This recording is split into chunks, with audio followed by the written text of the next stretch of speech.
If you're gonna go into to be rich, forget it. Can you take us some a tour? Nobody's seen this. You guys are the first people to see this, actually. Oh my God, I'm so excited. Every Filipino success is the success for all Filipinos.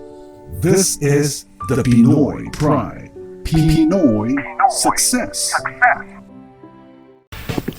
Our guest is into publishing comic books. Despite limited budget, he became the man behind Pineapple Man, which he conceptualized in 1994.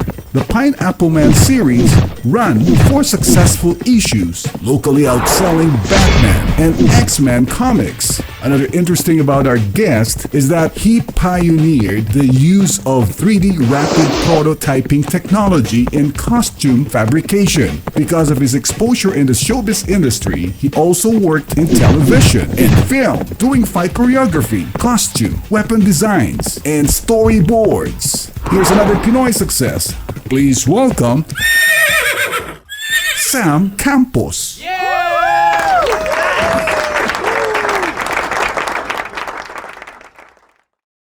Hi, Alicia. Hi, Good to see you again. Hi, I'm good. Great to see you again too. Hi, Sam. Sam, we heard that you have a very cool story. Can you share it with us? I'm lucky that people like what I do. So just a lot of hard work. I had something that I made up as a joke in high school just to pass a class, and had no idea that 10 years later people would want it. And next thing I know, I'm getting fan art from all over the world. So it was kind of a surprise. Are you a native Hawaiian? Yes, I'm part Hawaiian, yes. My grandmother was half Hawaiian, half Chinese. My grandfather was full Filipino. Yeah. Okay, Sam, how did you come up with a Pineapple Man character? A buddy of mine was drinking Hawaiian Punch juice in a can. So I thought, oh, okay, we can name a team called the Hawaiian Punch. So I started, this was silly. It wasn't supposed to be anything serious. So I made a mango man, a guava man, and a pineapple man. And initially, as a joke, they were supposed to be test subjects from drugs derived from fermented fruit. Because I was like about 14 at the time, and I just found out about this alcoholic drink called pineapple swipe, which would take rotten pineapple and make liquor. So I thought, well, if you can make liquor out of rotten fruit, then why not drugs? So I just did it to pass the class, but the design was good enough that I guess people liked it. And when I went to do it mainstream, I changed the story to where he's actually recreated in the image of the Hawaiian god of war, Kukailimoku. The comic book is called Pineapple Man, but we never call him Pineapple Man at all in the comic, because when I was in the mainland in San Diego and applying for like Marvel and stuff like that, I had a call back and I heard some of the guys saying, I heard this pineapple is going to be working for you. I'm like, oh, well, pineapples aren't even from Hawaii. So it's interesting that I think people's ignorance kind of motivated me to do something. I ran into a Latino guy out of Texas named Richard Dominguez, and he has a character called El Gato Negro, luchador crime fighter. He's a social worker in the daytime and a luchador crime fighter at night. I met this other guy, John Proudstar, who had a Native American team called Tribal Force. So talking to these two guys, I asked them, well, this is really cool. How'd you guys come up with it? And they said, well, we feel like we're not represented, so we made our own superheroes. And I thought that was kind of cool. So I decided after meeting them to just blow that off and come home. And then my wife was telling me at the time, she was saying, well, you should do Pineapple Man as a comic. And I said, nobody's going to do Pineapple Man. Nobody's going to want to read that. And she's like, no, you should do it. So she bugged me for like a year and I wouldn't do it. And then Christmas, she wrote a story with Pineapple Man, and it made me some business cards and presented it to me. So when you create something as a creator and somebody else takes the time to draw it and give it to you, because you know how long it takes to actually draw that thing, for somebody to take time out of their day to do it, it does something to you. It kind of validates you. I was really blown away by it, and I said, okay, let's give it a go.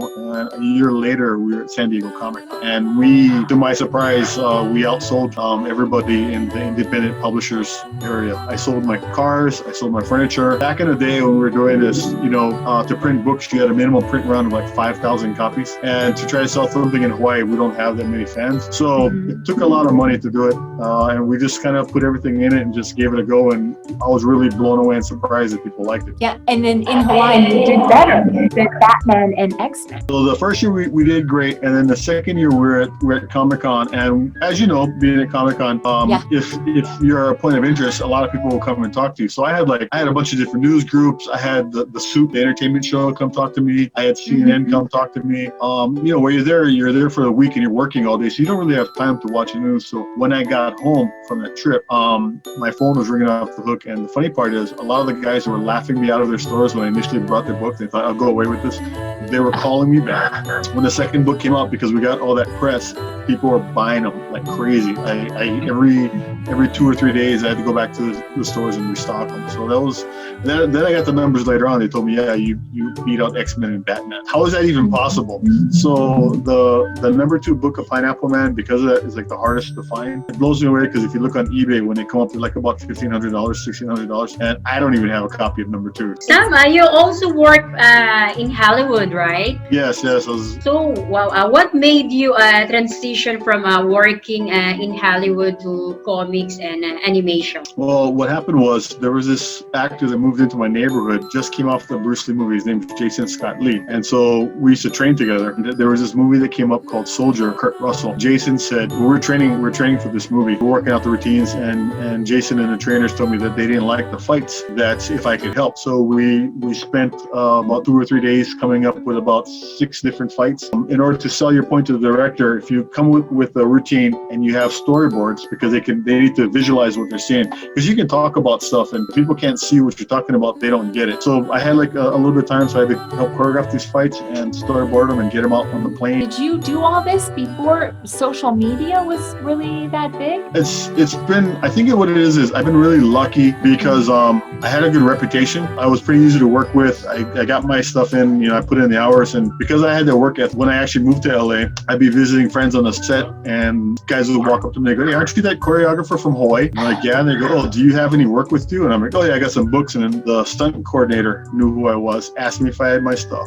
I showed him, he could name all the different moves. Was it Stunts Unlimited, Sam? Yeah, well, I have a bunch of friends with Stunts Unlimited, yeah. I remember him, but I don't think I got to work with him. She just started, so she's been Scarlett Johansson's stunt double for like the last 10 years. I like to work on Spider-Man 2. So I'm like, just be nice and just do a good job, and I've been really, really lucky. How long have you been a comic publisher? I've been a comic publisher since 1997, so what is that, 25, 26 years? But we do it sporadically. It's not like we do it every month. And the reality of being a self-publisher is we have what you call a Clark Kent job. Clark Kent job is what you do, to make actual money. And then the comic stuff is like things you do for fun. Did you start out with any kind of capital for the school? We had a family friend gave us donate a little bit of money, and it was enough. It was enough to get us started. And I tried to talk him out of it, and I said, this is crazy, because to be a professional artist, whether it's with pen and paper, digital media, acting, singing, that's not stable. I tell people, when you do this kind of creative profession, you have to look at it as you're doing a bunch of temp work, temp job. When my family friend gave us the money to start it, I tried to tell them, this is not guaranteed. There's nothing guaranteed. And they're like, well, we have hope. You have to share with us about your suitcase story. We have all the things, boxes, cardboard boxes and plastic containers. And this old tata, this old Filipino security guy walks past. He's like, oh, excuse me, sir. This box over here. Which one is this one? I'm like, oh, that's mine. He's like, you look, so sweet. This is your box. How can this be your box? What the name on the back over there? It's Campos. I go, yeah. He's like, that's what kind of name is that? I go, it's Filipino. Ay, so sweet. We walk away, right? He gets on his radio and he's calling his people. And I'm like, what the hell was that about? So next thing, security guards come. All these and I'm like, oh my God, they're gonna kick my ass. And I found somebody, and they came and grabbed all my stuff, and they took it out to the curb where they had a bus waiting for us to get us to the hotel and stuff like that. So they made arrangements to hook us up, and it was really cool because that week at the Comic-Con, these men all came with their families and their friends of their families, and I had this huge Filipino support there. Where can we find you on social media or links? You can look us up online. Just look up Kawasaki or Sam Campos or Pineapple Man. So, I'm pretty easy to find. Well, it's beautiful. It's very inspirational that people, if they have passion, they can create anything, just like you did, son. Because the thing is, it's not guaranteed that you're going to be rich. If you're going to go into it to be rich, forget it. Can you take us some tour? Nobody's seen this. You guys are the first people to see this, actually. Oh my God, I'm so excited. Yeah. Oh, look at that. Captain America shield. Yeah, Captain America shield. Oh my God, yeah. Natasha, I'm so excited. That's all I got in the comics was Captain America. This is some of my comic book heroes. I don't know if you can see that. Oh, yes.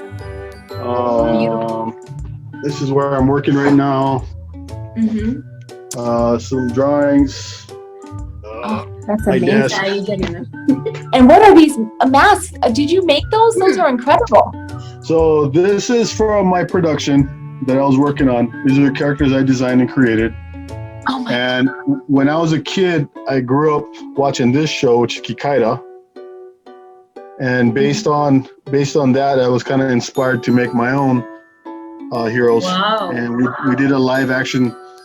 We did a bunch of live action short shots, and we're hoping to get picked up. But you know, things are delayed. What else? I don't know if you guys can see the rest of this. So this is all the workstations we have. This belongs to Art Wong. This is Mark Gould. From a good friend of mine, Michael Turner. So the guy Peter Steigerwald, he's from Pololo. This is Mark's Filipino story, actually. You guys can see that.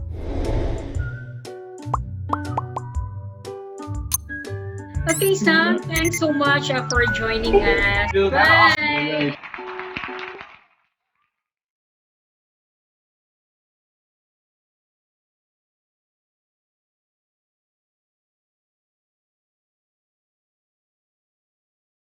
Pinoy Success. This is an infomercial production.